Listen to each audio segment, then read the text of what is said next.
Hey everybody, welcome back. We got an exciting episode today. We got control arms and brakes. So these control arms are from Southside Machine Performance. Not sponsored by them, though. If they want to send me a little something, hey, go for it. Then we got some eBay cheapos, nice slotted and drilled brakes. I've actually had this stuff for about 6 months, just haven't had a chance to install it. But yeah, truck's up on jack stand, so let's get to it. So before we actually start the install, my smarter viewers may have realized that these are actually Blazer brakes versus just your S10 brakes, right? So the S10 brakes are actually quite different, and the reason I did this because if I wanted to buy slotted and drilled brake rotors and I wanted to just have a direct bolt on, I would need to spend around $200 more or less, and they're decent. That's more on the cheaper end. Obviously on this side, it's already got like a hub installed. It's got the studs pressed in. It's got the race on the back side. And on the front, you know, it's just got a bunch of bearings and stuff. Basically, this is what's in front of it. So it may not be much a difference, to be honest. It really isn't that much. But we are increasing the diameter of our brake rotor. And when we do the swap, we're actually going to steal this off of a Blazer.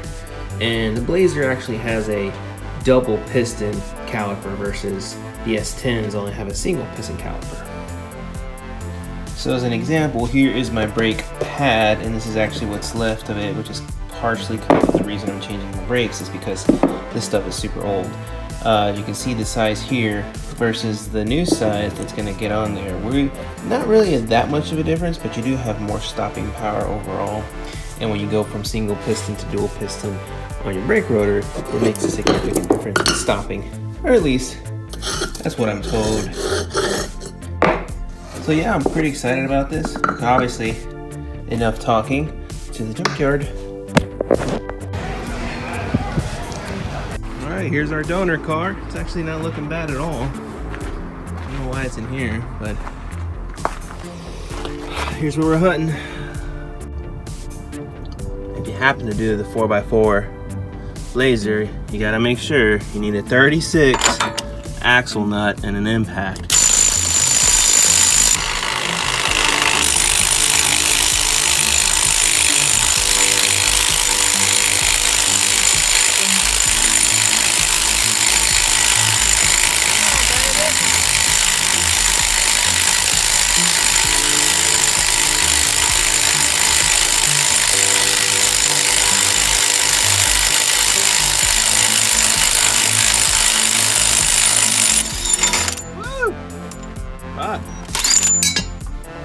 That thing. And we're back in the garage. Alright, now everything here has been pretty cleaned up, so let me show you what we got. We'll start on the left hand side, which we have the bracket that holds on your caliper. Here you can see it is indeed double piston, okay, and that's for driver and passenger, okay. We have our dust shield, also already been cleaned, probably could use a little paint. Spindles, right hand, left hand, and these hubs we actually ended up buying brand new just because the ones that were on that truck I didn't feel too comfortable with them, you know. So these are nice and a little stiff, and actually it's pretty interesting.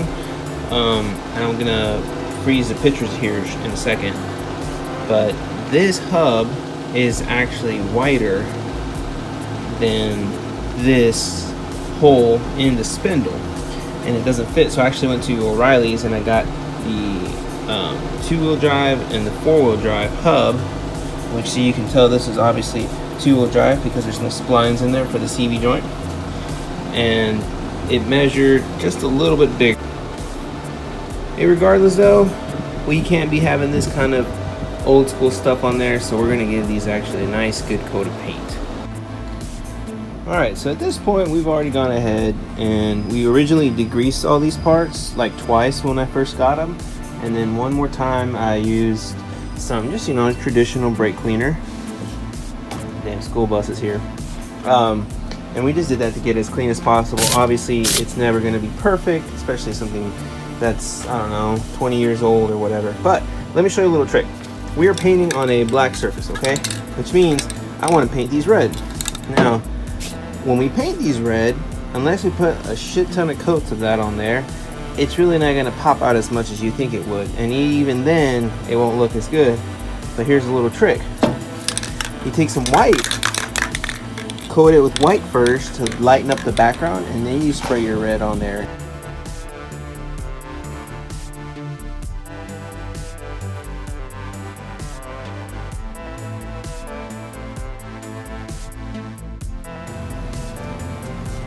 So that's the first coat. As you can see, it's looking pretty good considering we have an overcast, I guess you would call it. And also considering that I have a very suicidal spray paint can that's just dripping blood everywhere. I'll go buy another one before I spray this again. We're gonna let this dry, obviously, while it's here. Let it get a good nice flash, and we'll do a whole nother coat, and man, this thing will look freaking mint. All right, now we're gone ahead and moved all this, you know, bodies from the murder scene here. We're actually gonna spray this next with some flat aluminum high heat engine paint. Not really sure why I feel like doing that, but hey, I think it'll look cool. Oh yeah, that's not too bad.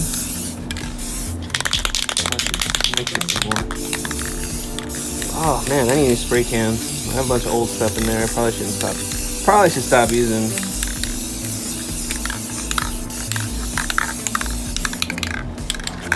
Mint. There you go, boys. Look at that shit. Now they're still kind of tacky, so we're gonna leave these here overnight to dry. Might need to touch up a couple spots, like there, for example. Little things. You know what's crazy is no one's gonna see this except y'all, so please make sure you honor my work with one of those things. So this is actually cool. The hub just arrived not that long ago, so I actually had to show you the difference. Now the hub itself, this one seems a little taller, so it shouldn't be a fitment issue if the hub fits the same. But what's interesting, like I was saying before, and as you'll see in the pictures, this one is thinner, or like the circumference is smaller than this one. Because if I try to put, this hub into this spindle, which you would imagine it worked, right? I mean, at GM, that's as far as I can go. I could press it in, I guess, but I don't think it's worth the effort. Versus the 4x4 one. Doing this one-handed, guys, sorry.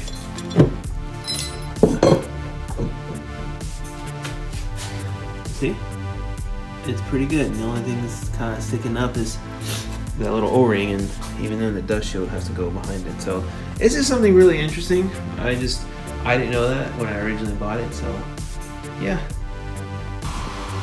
So I want to give you a quick sneak peek. I know I'm kind of cheating by showing you something here, but I'm not trying to show you too much until I show you on the other side.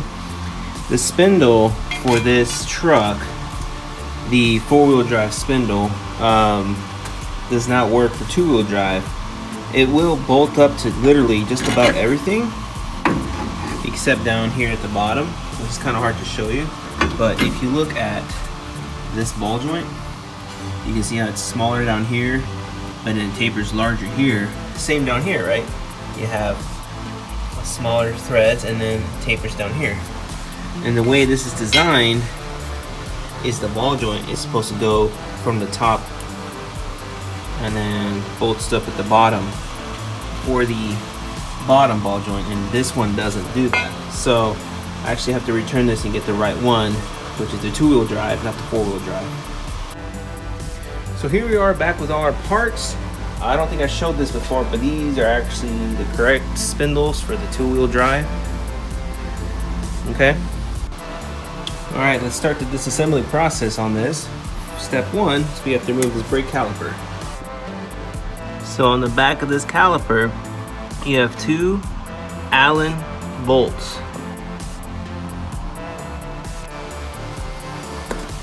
So I actually have this 1/4 inch ratchet style socket. It makes it real easy for getting into these weird places where you don't necessarily want an Allen wrench in there. Yeah, a cheetah pipe loosens it right up. Alright, with those 2 bolts removed, you can remove your caliper. Sometimes it's not too bad on there. There we go. Got it just resting on this box for now. Let's see if I can get in there close enough for you. So we actually got replacement hoses because these tend to dry rot. It's hard to tell right now from this angle, but they are dry rotted. There you go. You see that dry rot? I'm not comfortable with that, but I got replacement hoses anyway, so. Both calipers off. That's $10 at the junkyard for a quart charge. Here we got our brake line. It's an 11mm socket to take that off, but first we're gonna go ahead and pinch this line, so hopefully we don't make too much of a mess. Let's see if I can lock it better than that.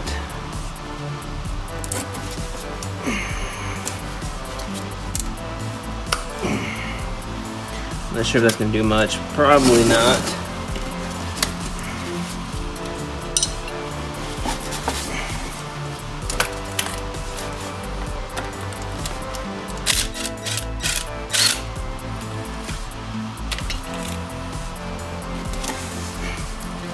Seems to be doing all right. So our next step will be to take off this dust cover. Screwdriver and a hammer usually takes care of it.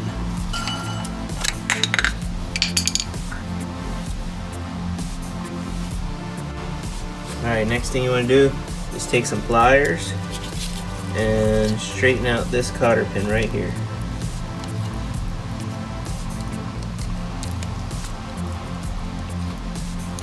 Just like that.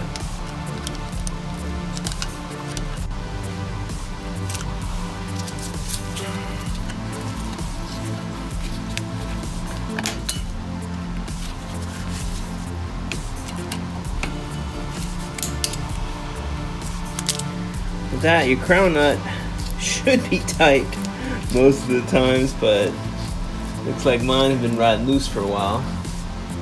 Either way.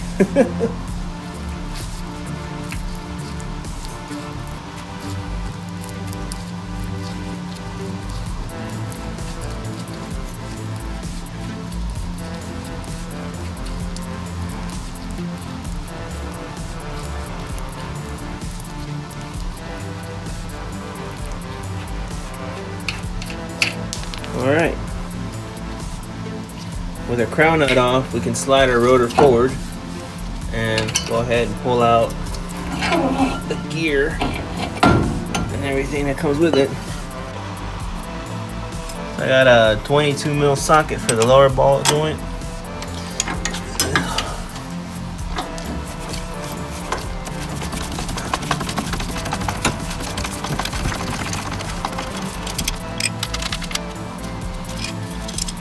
Start getting that way. Oh.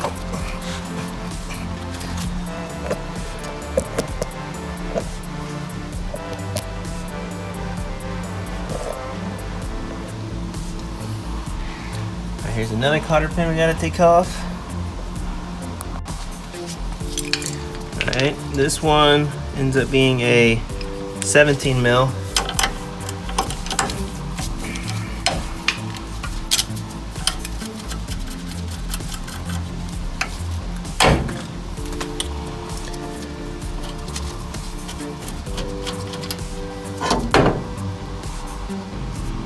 This is the last ball joint. It's your upper ball joint for your upper control arm right here. Same thing, take off that cotter pin. And that one ends up being a size 19. Why GM couldn't pick all the same damn sizes for all these bolts or nuts is beyond me. But hey, what do I know? I'm not an engineer.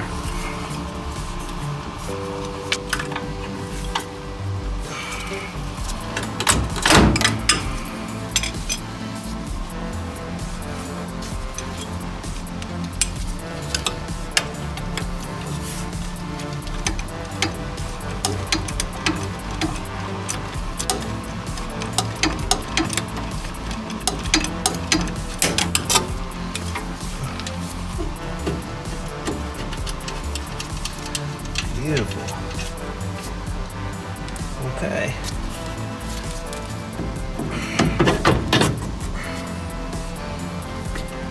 That out of the way, we'll go ahead and recap our upper ball joint for now, so we don't lose that nut.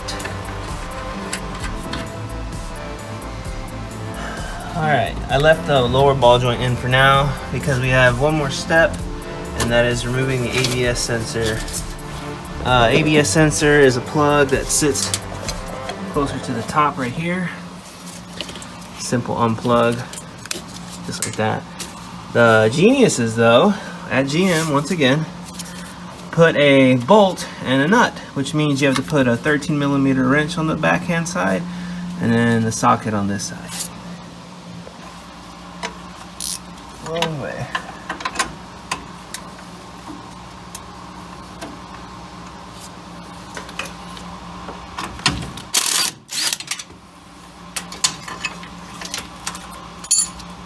Once again, guys, great work. Alright, lower ball joint. Let's pop this. Go ahead and pop this nut off.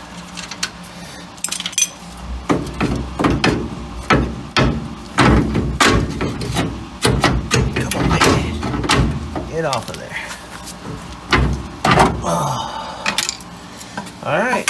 Our spindle is off. As you can see, I have a pretty trashed boot on my lower ball joint. I guess I need to install a new one of those. Upper's looking okay though. Check this thing out. Listen. Oh God.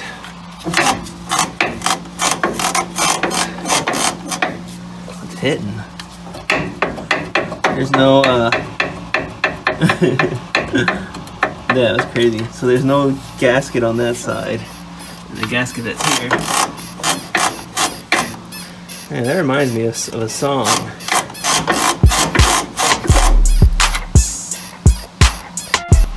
Alright, so at this point, if you're not going to change your upper control arm like I am, you can go ahead and pursue with the brake swap.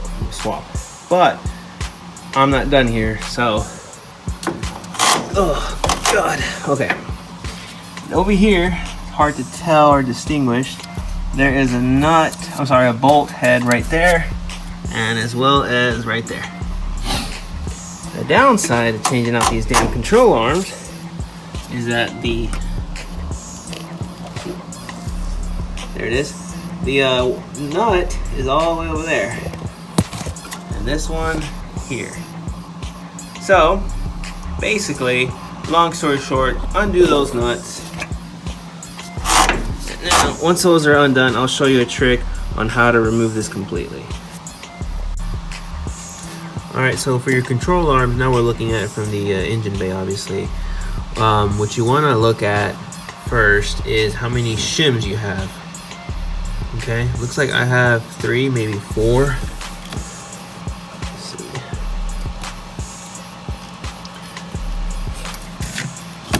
Hang on. So what I've figured out is the best thing to do is I want to mark my shims, okay? And you'll see why this makes sense in a minute. So we're only going to mark the one side, just so I know how many shims were on the left hand side. They don't have to be perfect, you just want to get some color on it, so when you go ahead and remove them, they start flying everywhere, you know what belongs where. Okay, so we're going to say that's either 3 or 4 shims. It's really hard to tell. And on this side, you can't really tell, but I'll try to squeeze the camera down there. Alright, we have a lot more shims there. It looks like it's 1, 2, 3, 4, 5, 6 shims. Jesus. 6 shims on that side. So here I am from up top, slowly but surely removing the 18mm nut for this control arm. This would go a lot faster if I take off the headers, but I really don't want to take off the headers right now. So basically I'll be doing this for the next couple minutes, taking off both nuts. Alright, so what you want to do, and this is why it's important to mark your shims, okay, is these right here, well, let's focus on that. These are like almost like locking, positioning washers for these bolts, right? So basically when you're tightening it on the other side, they don't spin around too much, okay? What you want to do, and it's not easy to do, but it's worth it if you can do it, is try to pry these off.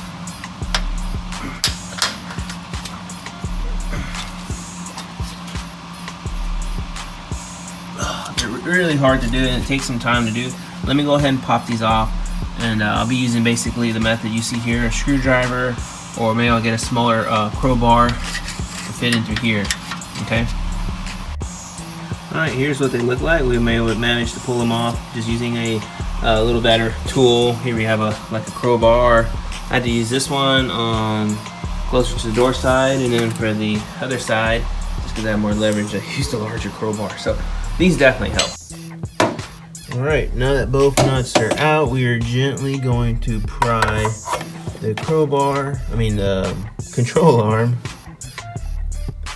away from the studs and the spacers. I'm trying to do this right now so when we use the impact to remove the bolts, not the spacers don't go flinging around everywhere. So you just go ahead and collect those with a magnet or whatever you can do. So with our spacers, our nuts, and our block washers removed, now we can back out these nuts using our 1316 mil socket, which is actually happens to be the same as the spark plug socket. Just impact it away.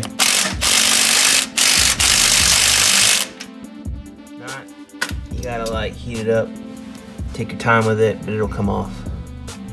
I'm not gonna bore you with all the impact. Alright, we've made our garage a little smoky. Oh, I tried two different methods. I tried some like PB blaster on this side, heat on that side. They don't work the same. Alright, so we gone ahead and done it like that by hand instead. Impact wasn't cutting it. Now we can just back it out.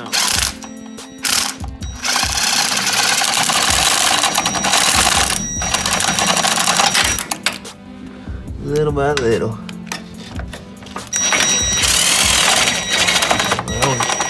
That one came out. Fucking hot too. Yeah, she's a little hot, boys. You get the idea. There we go. I guess you don't need to use the impact. You don't want to, but there's that boy. And then this puppy, a little maneuver. Can't do this one-handed, unfortunately, because of the camera. Should slide right out. Alright, boys, control arm successfully removed. So while we got it at this point, before we add anything else, we're actually doing a little cleanup. We're gonna go ahead and paint our frame rails, our inner fender wells, tidy up any extra wiring like that guy and that guy.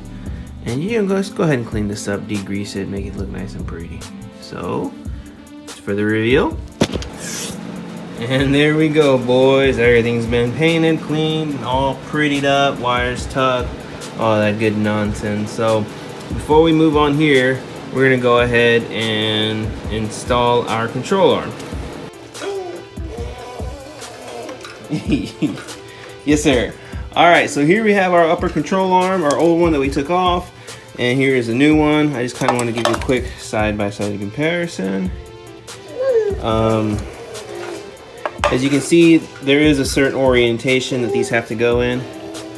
This lines up relatively well. If you were to put it this direction, see there's a serious offset. So as long as you keep it in the right direction, you should be good. We're going to go ahead and transfer this ball joint over and stick it on. A quick tip here when you start installing your control arm back into the truck, glue these shims together, just a little bit of crazy glue, not too much. You can just probably do it at the top. That way when you install it back into your control arm to start tightening everything down, these don't start shifting around and falling out, because that happened to me a few times. So just an idea there. See, now here's the beauty about taking these locking bolts pieces off from this side, is that you're able to literally set a wrench and just crank it from this side. You know, you don't have to go over there on that side and bust your knuckles or do any of that stuff. This is completely optional. You don't have to do this, obviously. But it's just one of those things that I found while doing this that was so much easier than trying to do it from the other side. So just another tip is there as well. And as you can see here as well, what I just told you is my shims. Hold on, let me put on light. So you see my shims right here, I just pushed them back down. With a little bit of help of that glue, they're staying together. They're not turning around or twisting around. So that's just another pro.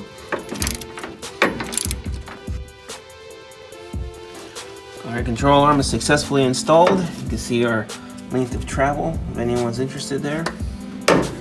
This is, I believe this step is optional, but I'm gonna go ahead and just do it anyways, just to keep everything back to spec. I'm going to reinstall these lock bolt washer things. I simply do this by taking a socket that is larger than the diameter of that bolt, and I'll try to press fit it on first, just using my fingers, like so.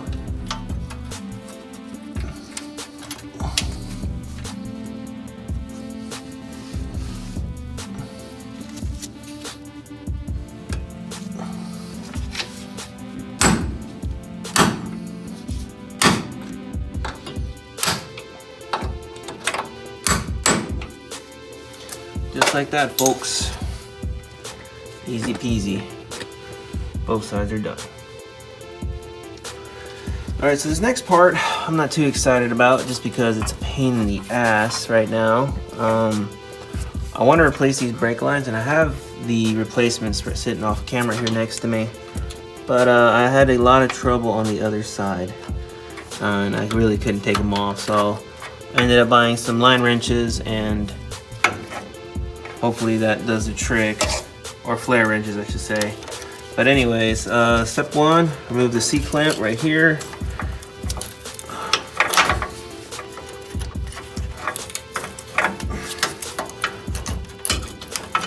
It doesn't want to come off.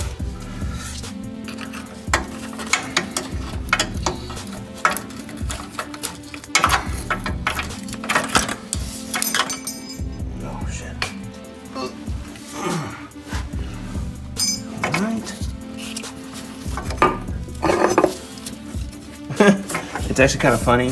So on the other side, they had this like a snap ring that sat right here to kind of keep it all together.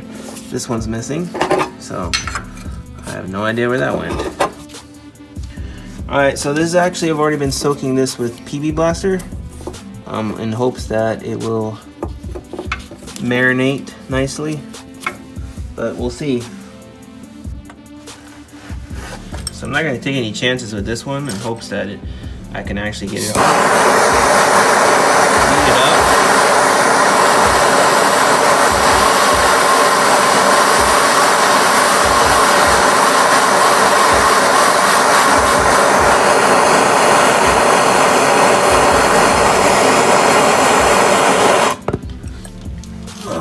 Ruin my paint job in the process, why not? Of course.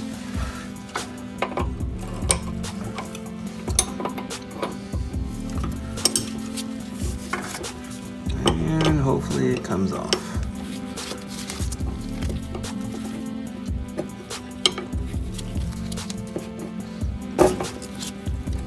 Look at that one. That one came off really easy. What the heck? Maybe not. Hold on, let's see.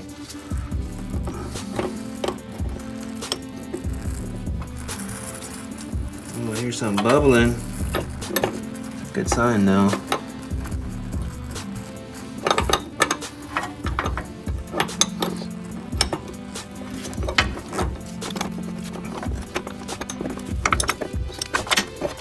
Well, that's good. It's coming off, guys.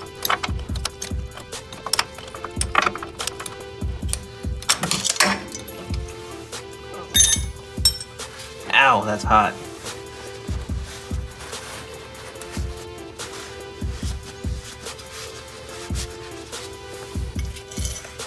All right.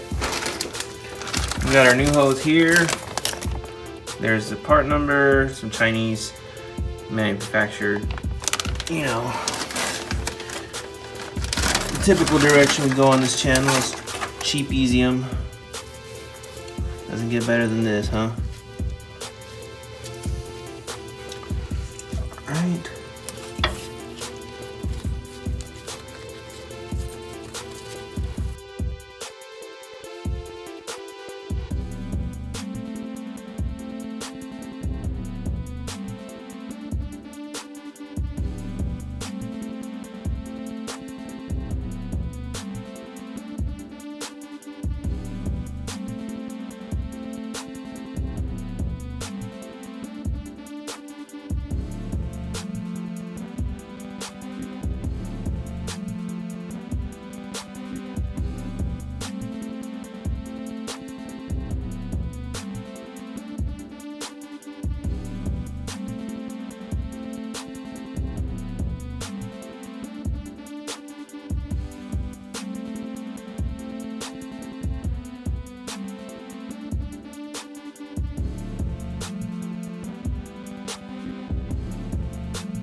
Now comes a pretty cool part. Probably the moment you've all been waiting for.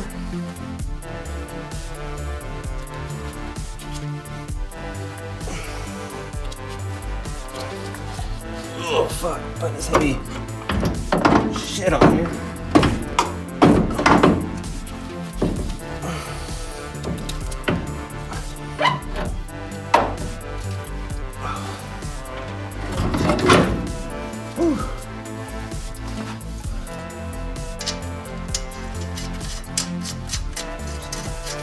Tight everything for now. There's the lower ball joint.